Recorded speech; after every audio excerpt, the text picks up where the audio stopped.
Egypt is preparing to spend billions doubling the size of its lavish new capital. The new desert city, 28 miles east of Cairo, is currently known as the new administrative capital. It's the biggest in a series of high-tech megaprojects the Egyptian president, Abdel Fattah al-Sisi, says are needed for economic development and to accommodate a growing population of 105 million. The new city project launched 8 years ago, and government employees began to transfer over in July 2023 to offices built in the first phase. Here's the project's chairman, Khaled Abbas. We have now almost 48,000 employees coming in every day.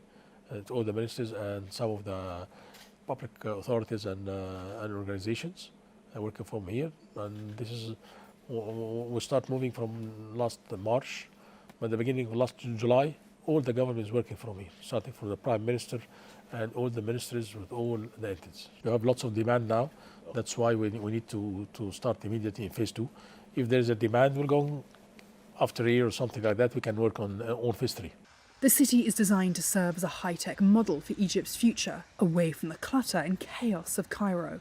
Phase 1 includes a 70-story tower, the tallest in Africa, an opera house with 5 halls, a mega mosque, and the Middle East's biggest cathedral. Up to 100,000 housing units have been finished, and 1,200 families have moved in. Major banks and other businesses will move their headquarters by the first quarter of 2024. But critics are not convinced and say the projects divert resources like water and increase the country's debt burden. ACUD, which is developing the site, is owned 51% by the military and 49% by the Housing Ministry.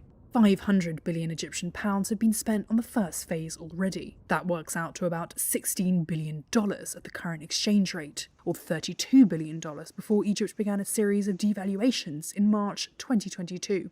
According to Abbas, second phase infrastructure will cost another 250 to 300 billion pounds. Egypt's finances have come under strain from an overvalued currency, a decline in remittances, and surging debt repayment costs after heavy overseas borrowing.